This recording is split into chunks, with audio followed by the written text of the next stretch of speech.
नमस्कार दोस्तों, स्वागत है आप सभी का इस लेक्चर में, जिसमें हम आपको सामान्य ज्ञान के महत्वपूर्ण प्रश्न के बारे में बहुत आसान तरीके से एक्सप्लेन करेंगे। बहुत इंपॉर्टेंट क्वेश्चन है आप लोगों की एग्जाम के पॉइंट ऑफ से। फोकस आप सामने रखना, बहुत आसानी से इन क्वेश्चन को समझ पाएंगे। सीधे एग्जाम में बनने वाले क्वेश्चन है। आप किसी भी प्रीवियस ईयर एग्जाम को देखेंगे तो आपको पूरा क्लियरिटी आ जाएगा। तो शुरू करते हैं। आज का पहला क्वेश्चन क्या है, उसके साथ फोकस आप सामने रखना। और आप किसी भी एग्जाम की तैयारी कर रहे हैं, उन सभी एग्जाम के पॉइंट ऑफ से क्लास इंपॉर्टेंट है, बस फोकस आपका सामने होना चाहिए। तो शुरू करते हैं। आज का पहला क्वेश्चन क्या है उसके बारे में।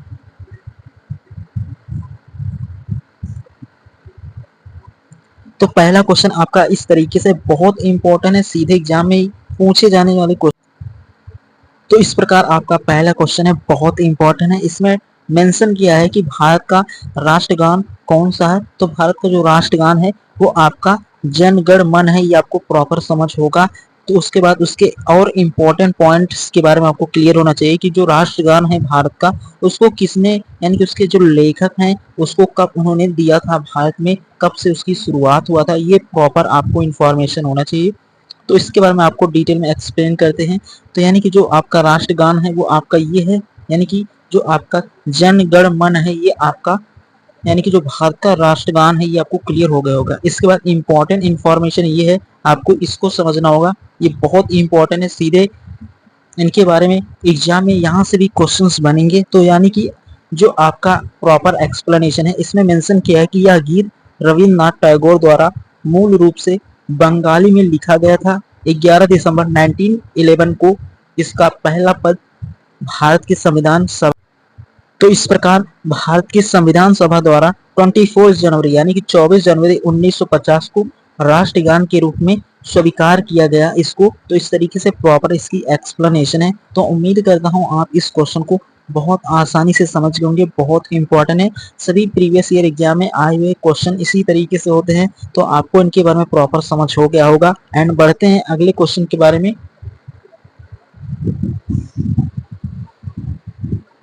उसके बाद सेकंड है आपका, बहुत इंपॉर्टेंट है। इसमें मेंशन किया है, इसमें पूछ रहा है आपसे कि भारत की संविधान सभा ने संविधान कब लागू किया था, यानी कि जो संविधान सभा है उसमें संविधान को कब लागू किया था।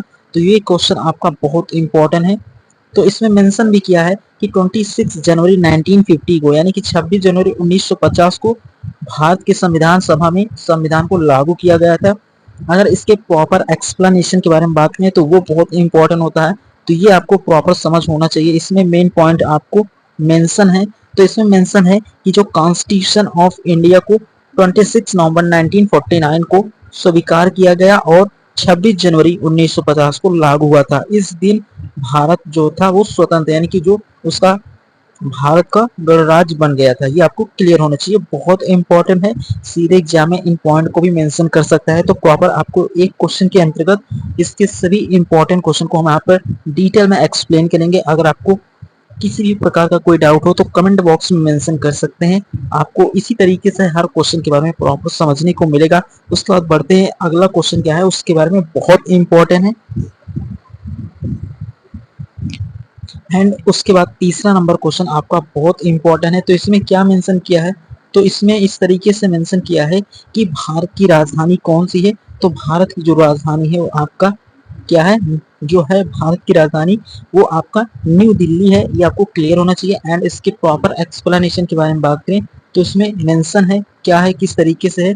तो इसमें मेंशन है कि भारत के उत्तर भाग में स्थित यह शहर 1911 में राजधानी बनने के बाद देश का प्रशासनिक केंद्र बना। ये आपको क्लियर होना चाहिए। जो न्यू दिल्ली है वो भारत के उत्तर भाग में स्थित है और यह शहर 1911 में राजधानी बनने के बाद देश का प्रशासनिक केंद्र बना। ये आपको क्लियर होना चाहिए। सीधे एग्जाम में क्वेश्चंस मेंशन होंगे इसी तरीके से। आपको इनके प्रॉपर एक्सप्लेनेशन के बारे में समझ होना चाहिए। तो आई होप यहाँ तक आप इन सभी क्वेश्चन को बहुत इजीली समझ गए होंगे, बहुत इंपॉर्टेंट है। एंड उसी प्रकार अगला क्वेश्चन क्या है उसके बारे में आपको समझना होगा। तो फोर्थ नंबर भी क्वेश्चन आपका बहुत इंपॉर्टेंट है। इसमें मेंशन किया है कि भारत में कितने राज्य और कितने केंद्र शासित प्रदेश हैं। तो इसके बारे में आपको प्रॉपर समझ होगा। तो भारत में जो केंद्र शासित प्रदेश हैं वो 8 हैं और आपके जो राज्य हैं, यानी कि जो आपकी स्टेट है वो 28 राज्य एंड 8 केंद्र शासित प्रदेश भारत में है। अगर इसके उसके बाद यहाँ पर मेंशन किया है कि भारत दक्षिण एशिया में स्थित है और इसका जो राजनीतिक विभाजन है वो 28 राज्य और 8 केंद्र शासित प्रदेशों में हुआ है। ये आपको समझ हो गया होगा यहाँ तक। तो उम्मीद करता हूँ अभी तक इन क्वेश्चन को बहुत आसानी से समझ गए होंगे। सीधे प्रीवियस ईयर एग्जाम में बढ़ने वाले क्वेश्चन हैं। बढ़ते हैं अगले क्वेश्चन के बारे में। और इम्पोर्टेंट क्वेश्चन है, तो इसमें मेंशन किया है कि भारत की सबसे लंबी नदी जो है वो आपकी गंगा नदी है। अगर इसके प्रॉपर एक्सप्लेनेशन के बारे में बात करें तो इसके प्रॉपर एक्सप्लेनेशन के बारे में यहाँ पर मेंशन है, तो ये आपको समझना होगा। तो यानी कि जो गंगा है वो हिमालय से निकलकर बंगाल की खाड़ी तक बहती है। ये आपको क्लियर होना चाहिए। कहाँ से निकलकर बहती है? बंगाल की खाड़ी तक बहती है। कहाँ से? हिमालय से निकलकर। और इसे हिंदू धर्म में पवित्र माना जाता है। तो ये आपको क्लियर होगा, बहुत ही इंपॉर्टेंट है। एंड अगले क्वेश्चन के बारे में बात करें तो अगला भी आपका बहुत इंपॉर्टेंट है। तो ये क्वेश्चन आपका एग्जाम के पॉइंट ऑफ व्यू से बहुत इंपॉर्टेंट है। उसके बाद 6 नंबर क्वेश्चन बहुत इंपॉर्टेंट है, सीधे एग्जाम में बनने वाला क्वेश्चन है। इसमें मेंशन किया है कि भारत की सबसे बड़ी लोकतंत्र की संज्ञा क्यों मिलती है, यानी कि भारत को। तो इसमें मेंशन किया है, तो इसका प्रॉपर जो उत्तर के बारे में बात करें, यानी कि इसकी एक्सप्लेनेशन किस तरीके से होगा, किस लिए है भारत, तो उसके बारे में यहाँ पर मेंशन है। क्योंकि भारत विश्व का सबसे अधिक आबादी वाला क्या है? लोकतांत्रिक देश है। यानी कि जो भारत है वो विश्व में सबसे आबादी वाला क्या है? लोकतांत्रिक देश है। इसीलिए जो भारत है उसकी सबसे बड़ी लोकतंत्र संज्ञा है। अगर इसके प्रॉपर एक्सप्लेनेशन के बारे में बात करें तो यहाँ पर मेंशन है, बहुत अच्छे तरीके से आपको इसको समझना होगा। तो इसमें मेंशन किया है कि भारत क्षेत्रफल के हिसाब से दुनिया में 7वां सबसे बड़ा देश है। और यह आबादी भी, यानी कि अगर इसकी आबादी के बारे में बात करें तो आबादी के मामले में सबसे ऊपर या शीर्ष के करीब है। इसके साथ ही यह बहुपक्षीय चुनाव होते हैं, यानी कि यहाँ पर बहुत से पक्ष होते हैं, उनके अलग अलग क्या होते हैं? चुनाव होते हैं। इसलिए इसे विश्व की सबसे बड़ी लोकतंत्र कहा जाता है। ये आपको प्रॉपर समझ होना चाहिए।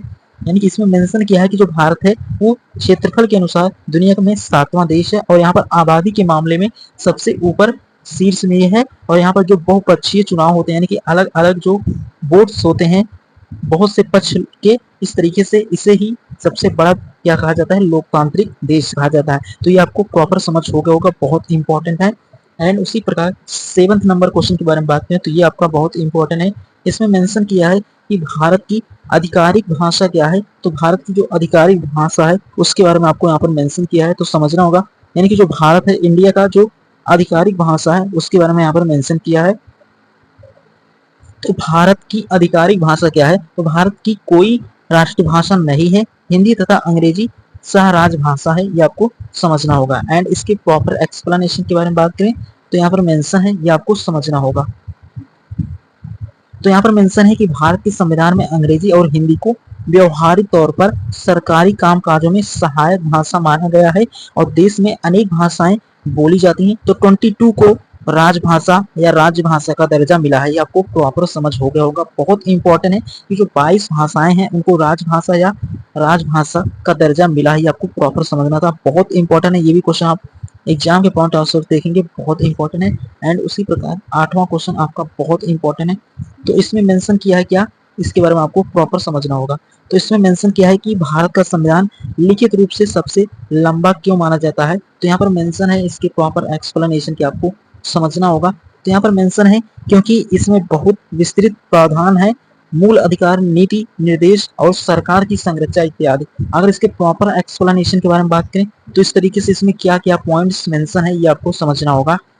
तो इसमें मेंशन है कि इस संविधान में भारत की सामाजिक आर्थिक विविधता, संघ राज्य संबंध, नागरिकों को दायित्व आदि सभी शामिल हैं, जिसमें यह विश्व में लिखित संविधान की श्रेणी में सबसे लंबा माना जाता है। यानी कि इसका जो संविधान है विश्व में लिखित सबसे लंबा संविधान मेंशन है, इसको मानते हैं लोग।